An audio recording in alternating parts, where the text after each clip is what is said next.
Palabras de alegría y esperanza. Es el tercer domingo de Cuaresma del año A. Las lecturas de Juan 4, 1, 42. Y el comentario es del padre Fernando Armelini. Jesús abandonó Judea y se dirigió de nuevo a Galilea.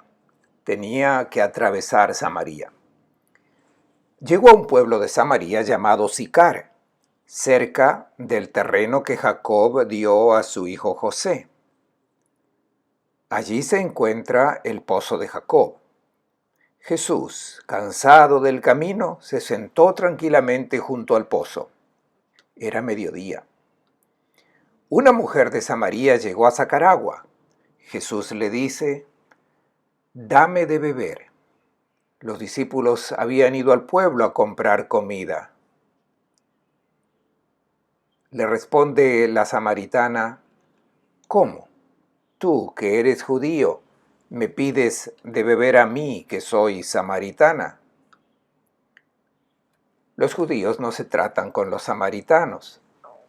Jesús le contestó: «Si conocieras el don de Dios y quién es el que te pide de beber, tú le pedirías a él, y él te daría agua viva».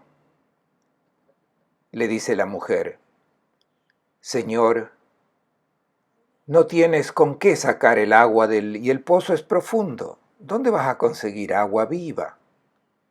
¿Eres acaso más poderoso que nuestro padre Jacob, que nos dio este pozo, del que bebían él, sus hijos y sus rebaños?». Le contestó Jesús: «El que bebe de esta agua vuelve a tener sed.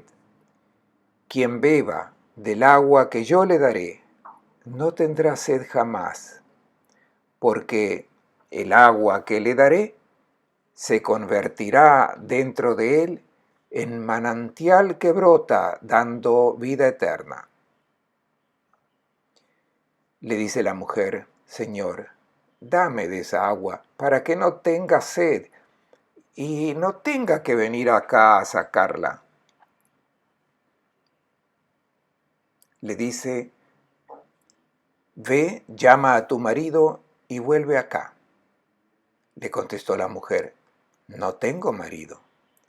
Le dice Jesús: «Tienes razón al decir que no tienes marido, porque has tenido 5 hombres, y el que tienes ahora tampoco es tu marido. En esto has dicho la verdad».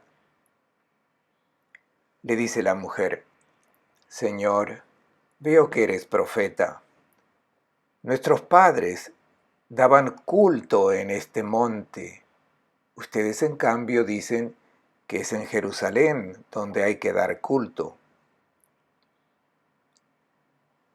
Le dice Jesús: «Créeme, mujer, llega la hora en que ni en este monte ni en Jerusalén se dará culto al Padre. Ustedes dan culto a lo que no conocen. Nosotros damos culto a lo que conocemos, porque la salvación procede de los judíos. Pero llega la hora, ya ha llegado, en que los que dan un culto auténtico adorarán al Padre en espíritu y en verdad, porque esos son los adoradores que busca el Padre. Dios es espíritu, y los que lo adoran deben hacerlo en espíritu y en verdad». Le dice la mujer: «Sé que vendrá el Mesías, es decir, Cristo.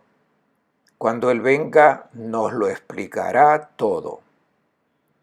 Jesús le dice: «Soy yo, el que habla contigo». Un buen domingo para todos, hermanas y hermanos. En este tercer domingo de Cuaresma, la liturgia nos presenta el conocido encuentro de Jesús con la mujer de Samaria. Es un texto que puede leerse desde diferentes perspectivas.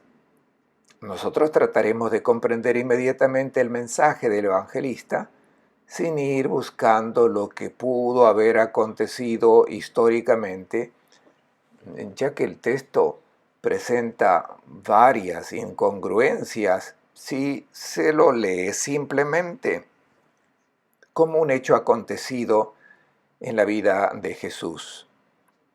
Vamos a ver algunas de estas incongruencias más adelante. Es importante comenzar con una ambientación geográfica del episodio que es narrado solamente por el evangelista Juan. Lo que ven ahora en pantalla son los fundamentos de una iglesia bizantina con doble octágono, típica de las iglesias bizantinas del siglo V y VI. Se encuentra en la cima del monte Garizim. Esta iglesia construida en este lugar no fue construida en el lugar donde se ubicaba el templo a donde llega la mujer samaritana. Este templo, como pueden observar, se encontraba en otro lugar, bien visible desde el llano. Este templo fue construido en tiempos de Alejandro Magno, 330 a.C., y en tiempos de Jesús ya no existía. Había sido destruido por un sumo sacerdote del templo de Jerusalén, por Juan Hircano, que pertenecía a la familia de los Macabeos. Había sido destruido unos 130 años antes. Con todo, el monte Garizim seguía siendo un monte sagrado para los samaritanos. Al fondo pueden observar otra montaña, un monte famoso en la Biblia, el monte Ebal, un monte maldito. Y entre estos dos montes pasa ahora, y también pasaba en tiempos de Jesús, un camino muy importante, el que unía el sur con el norte. Para ir desde Samaria hacia Galilea, era necesario pasar por esta garganta entre estas dos montañas. Ahora pueden observar la ciudad actual de Nablus o Neápolis del primer siglo después de Cristo. Voy a mencionar algunos lugares importantes para ambientar el episodio sobre el cual hablaré más adelante. Lo primero es la ciudad de Sicar, de donde procedía la mujer de Samaria, que iba a buscar agua al pozo. Ahí la tienen indicada. Esta ciudad era importante por la posición estratégica, pues se encontraba exactamente a la entrada de esa garganta entre las dos montañas. Era un lugar de paso obligatorio.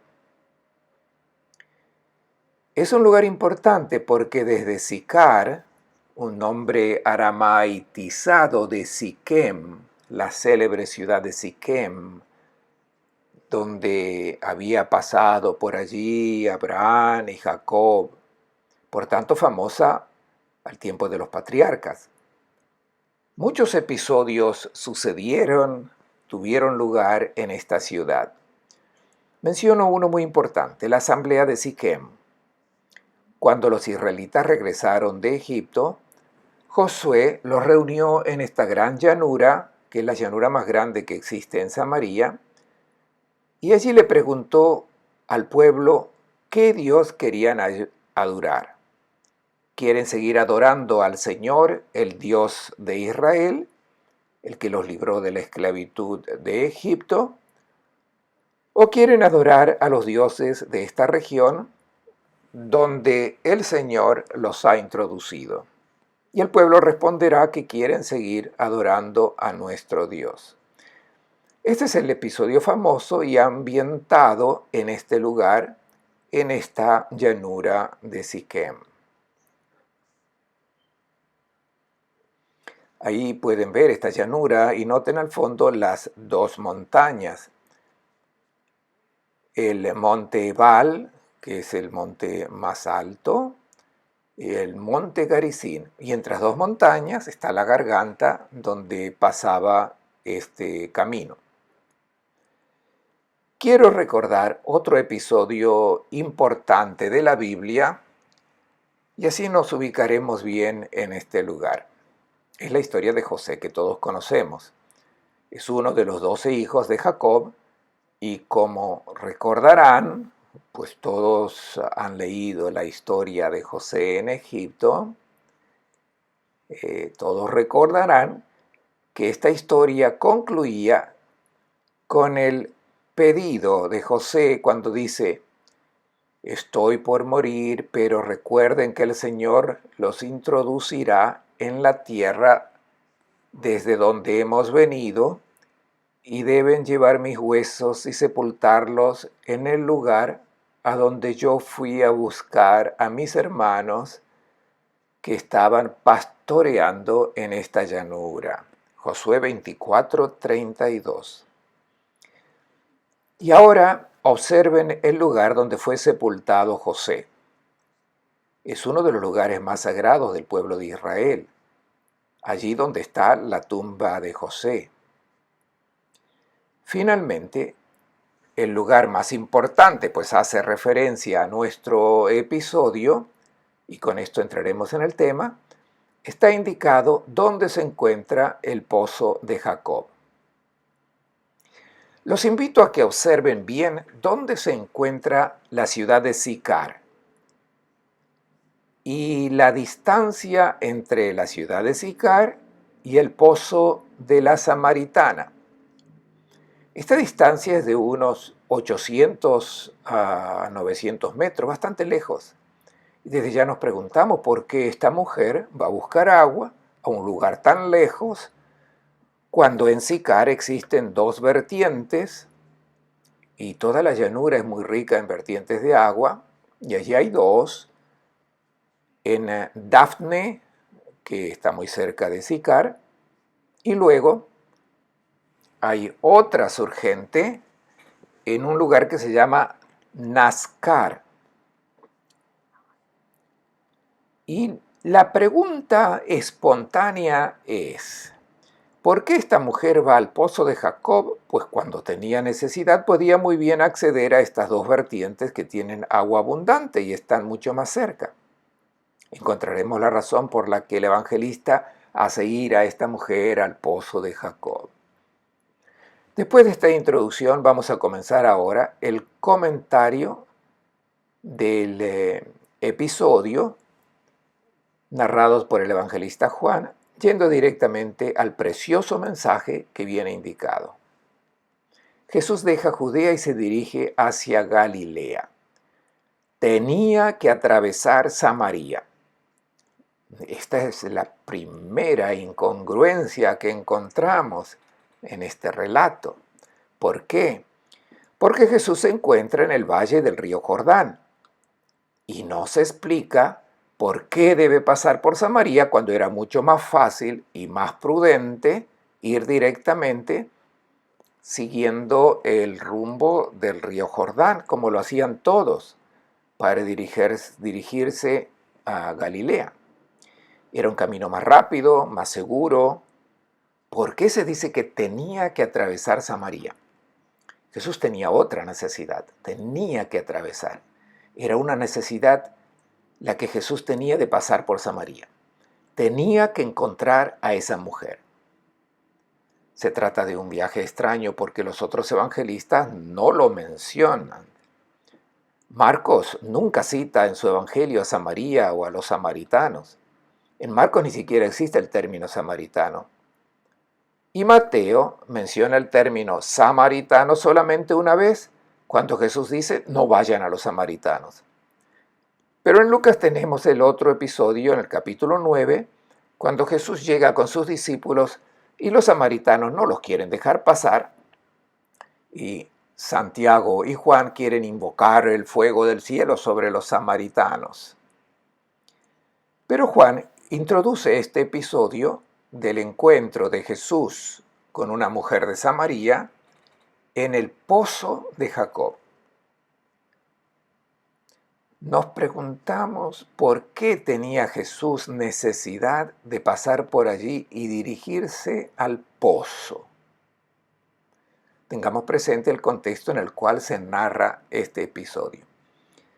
Un poco antes, exactamente en el capítulo precedente, en el capítulo tercero, incluso antes, en el capítulo primero del Evangelio de Juan, se recuerda varias veces la figura del Bautista. En cierto momento, un grupo de escribas y fariseos envían una comisión para que se encuentren con el Bautista y le preguntan, ¿tú quién eres? Y tenemos la respuesta muy importante del precursor que dice, yo no soy el esposo, soy el amigo del esposo. El esposo está por llegar, estoy escuchando su voz y mi alegría ha llegado al colmo porque he cumplido con mi misión. El amigo del esposo prepara la fiesta de bodas. El esposo está por llegar y siento su voz.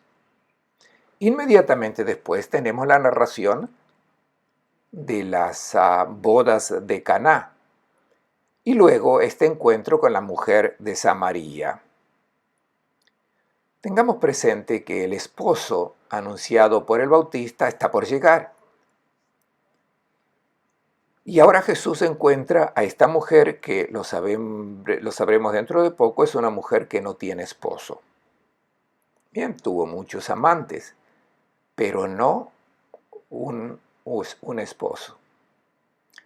Y Jesús le dirá a esta mujer, vete a buscar a tu esposo, de lo contrario tendrás siempre sed, no serás feliz. Para comprender este mensaje, debemos tener presente el Antiguo Testamento.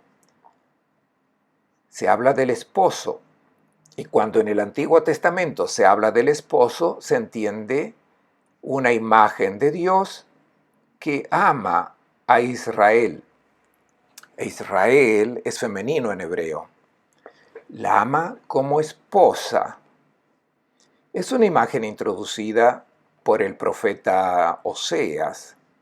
Las otras imágenes de Dios en el Antiguo Testamento antes de esto son muy fuertes. Pero con el profeta Oseas entra la ternura en la relación con Dios. Entra la imagen del esposo y la imagen del padre. Si recordamos la historia del matrimonio de Oseas, comprenderemos bien el significado de este esposo anunciado por el Bautista que viene en busca de la esposa. Oseas tuvo una desaventura familiar porque se enamoró de una hieródula, de una prostituta sagrada. No se puede mandar al corazón. Se había enamorado de Gomer, con la que llegó a tener 3 hijos, pero luego Gomer regresó a su antigua vida. Gomer siguió su vida, pero el que estaba mal era el profeta Oseas. Al principio la echó de su casa, la amenazó, pero luego no podía vivir sin su Gomer y la fue a buscar. La conclusión de esta bella historia es que logró reencontrar el amor de Gomer. Y el profeta Oseas releyó su historia de amor personal, muy infeliz, aunque luego acabó bien, la releyó como una imagen de la relación del Señor, Dios de Israel, con su pueblo, con Israel, la esposa. Continuando la lectura del texto, vayamos ahora al mensaje. Jesús llega a una ciudad de Samaria llamada Sicar, cerca del lugar que Jacob había dado a su hijo José, y allí estaba el pozo de Jacob. Jesús, cansado por el viaje, se sienta en el pozo. Era cerca del mediodía. El pozo. El pozo que les he indicado antes existe todavía, tiene 32 metros de profundidad y ha sido excavado hace más de 1000 años antes de Cristo y sigue siendo utilizado hoy. Pero la pregunta que nos ponemos es la siguiente: ¿por qué el evangelista coloca el encuentro con esta mujer junto a un pozo? Resulta muy extraño que esta mujer caminara 900 metros para buscar agua a un pozo cuando tenía dos vertientes importantes cerca de la ciudad de Sicar, como ya he mencionado antes, en Dafne y en Nazcar. ¿Por qué va a este pozo? Tenemos que hacer mención del simbolismo bíblico del pozo. En la Biblia, el pozo es el lugar donde se encontraban los pastores que iban a abrevar a sus greyes. También allí se llegaban los comerciantes con sus productos y allí esperaban a los clientes porque la gente debía ir al pozo. También al pozo llegaban las mujeres para buscar agua y eso era lo que le correspondía. Y también junto al pozo se encontraban los enamorados. Y la Biblia narra el encuentro de varios enamorados junto al pozo.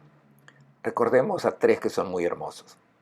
Cuando Abraham envió a su siervo desde Mesopotamia para buscar una esposa para su hijo Isaac, este siervo se detiene frente al pozo de agua al atardecer, cuando las mujeres solían ir a buscar agua, y allí llega Rebeca con el ánfora sobre la espalda.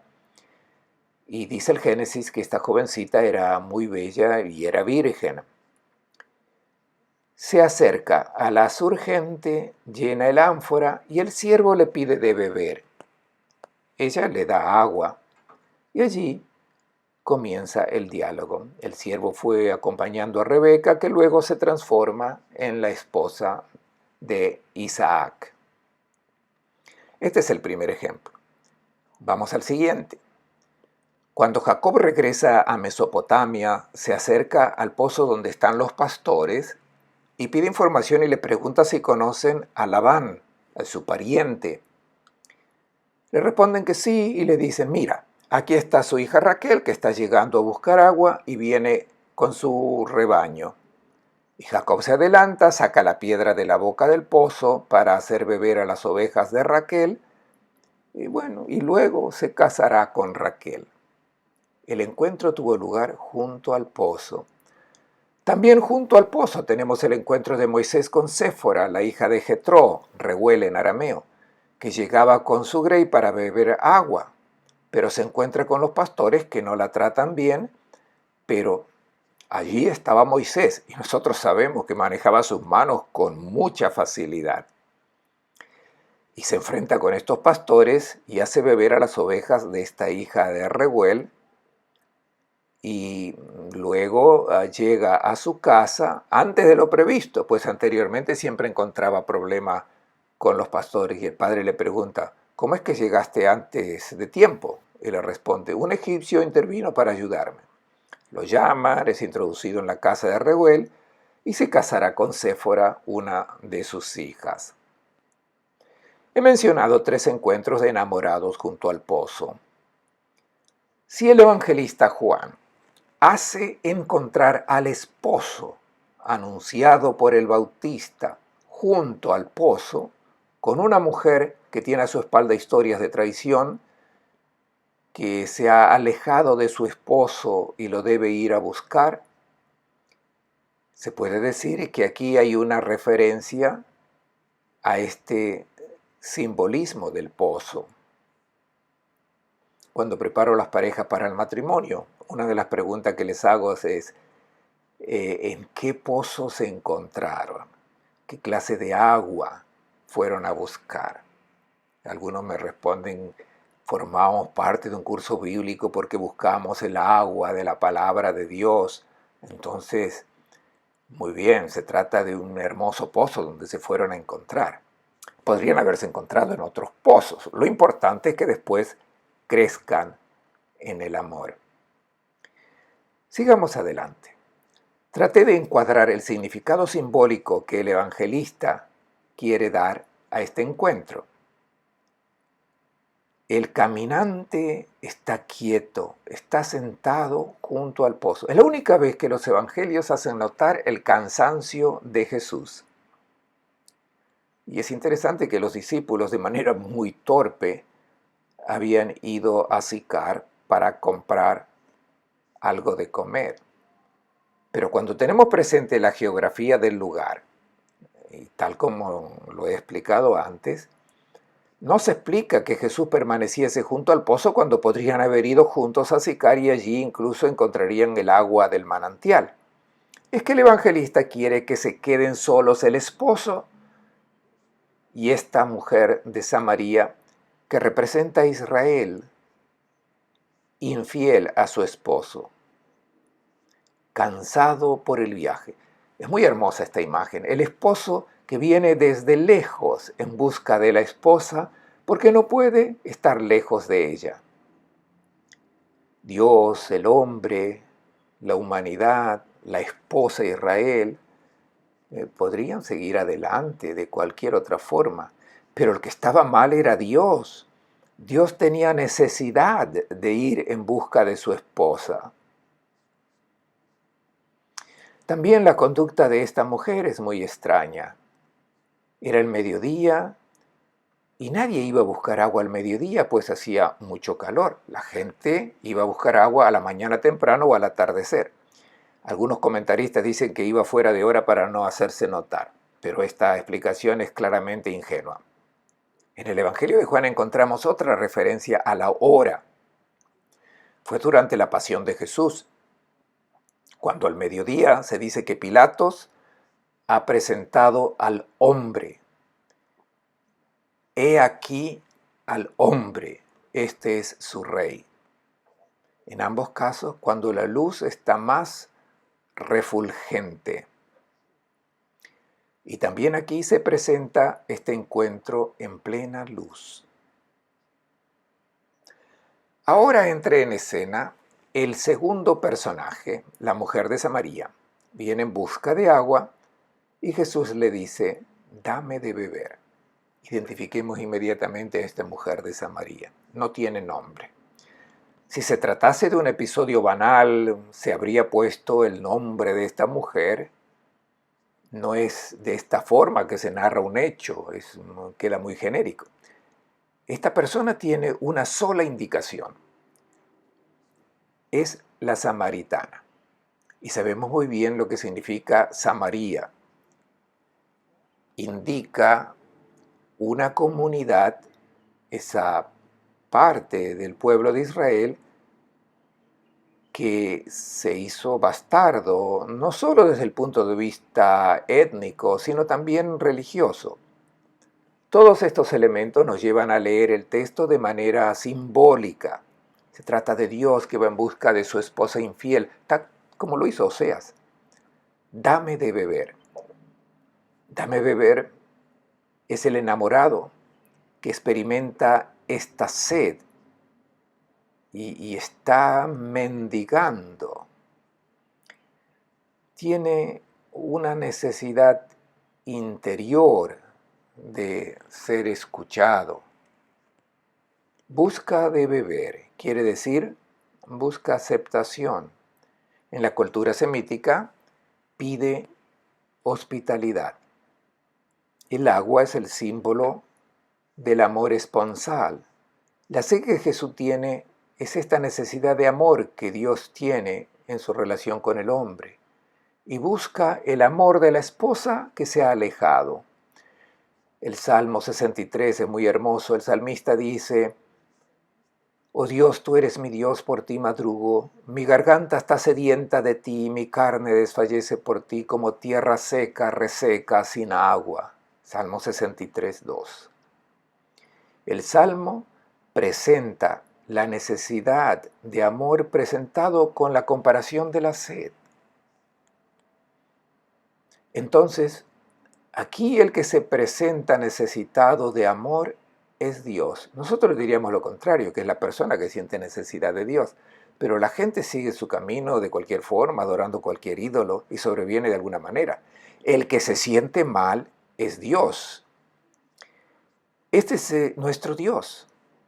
Debemos distinguir dos dimensiones, dos niveles del agua. Dice la mujer, la samaritana, le dice a Jesús, ¿cómo? Tú que eres judío me pides de beber a mí que soy samaritana. Es interesante.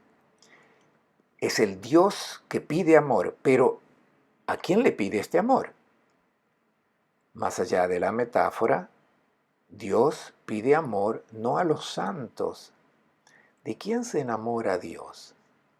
Lo vemos aquí. Pide de beber a una persona disoluta, porque contrariamente a lo que nosotros pensamos, Dios necesita de estas personas. Este es nuestro Dios.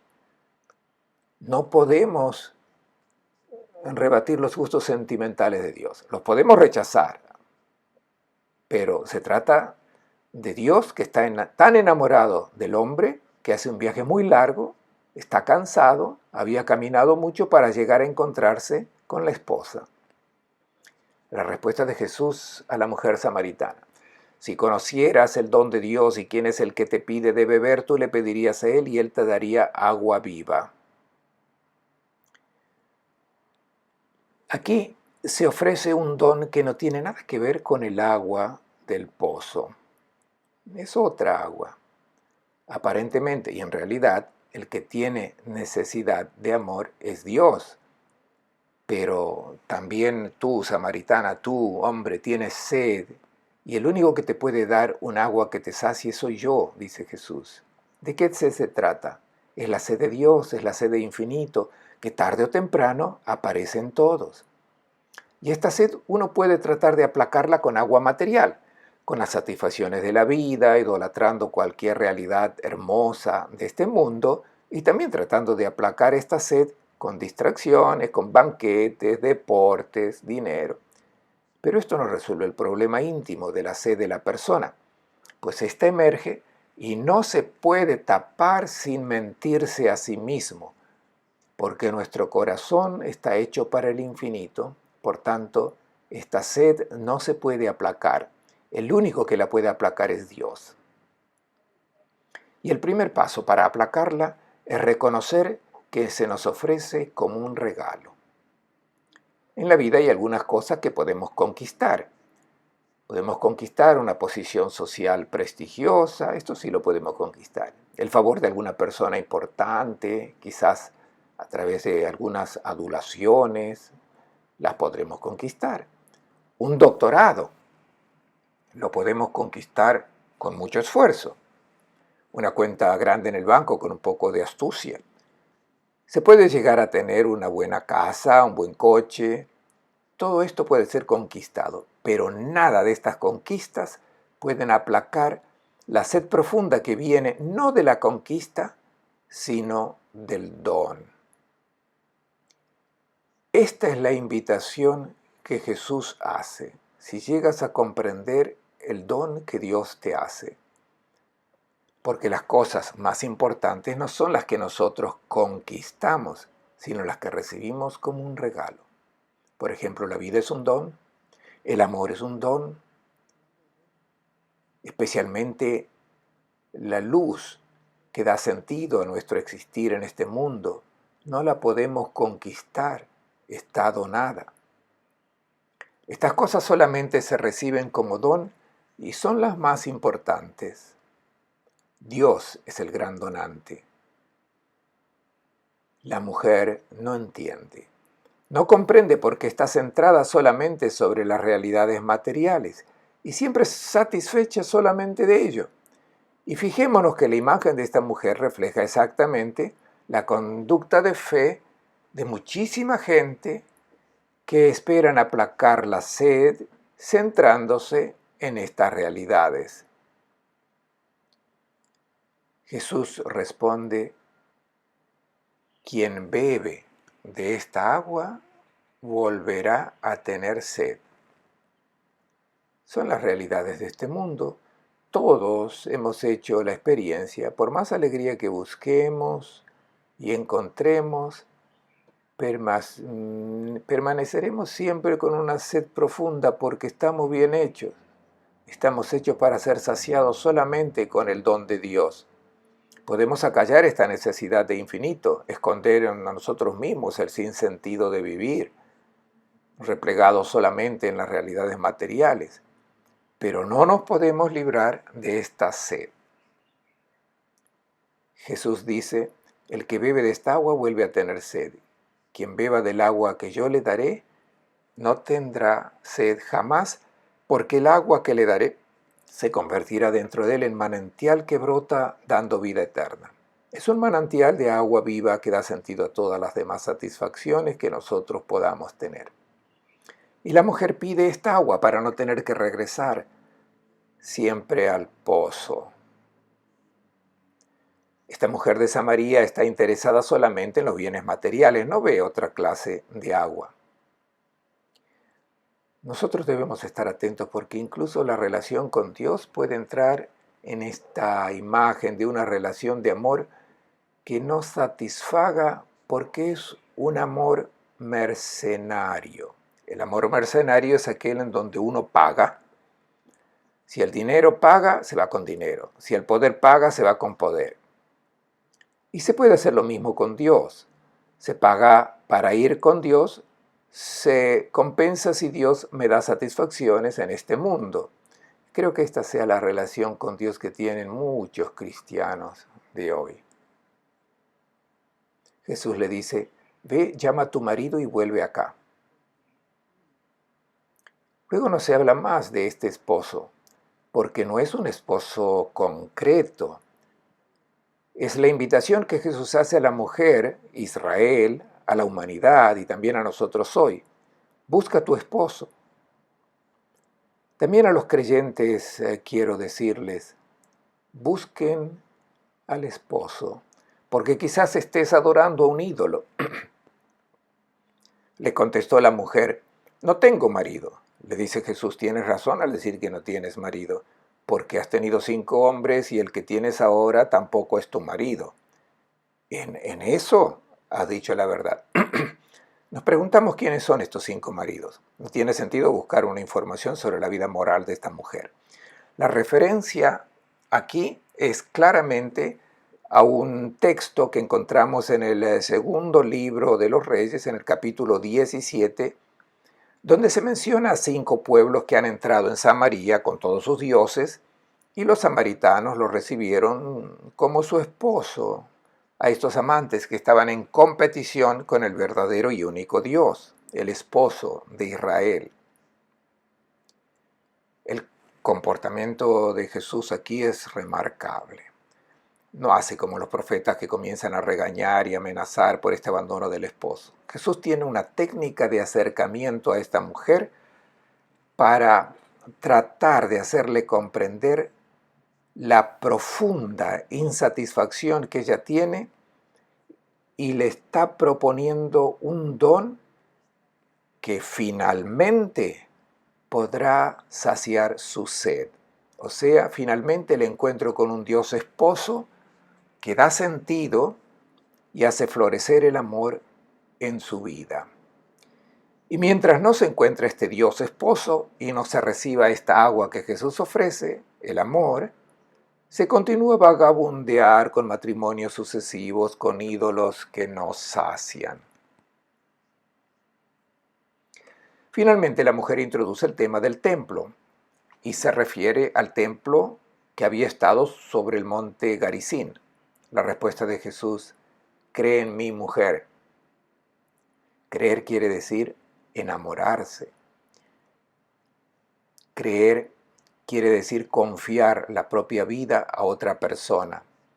Y aquí Jesús invita a la esposa Israel a creer, o sea, a fiarse de su esposo que es Dios. Y la llama mujer, no es nombrada. También en Caná la madre es llamada mujer. La referencia es siempre a la mujer Israel.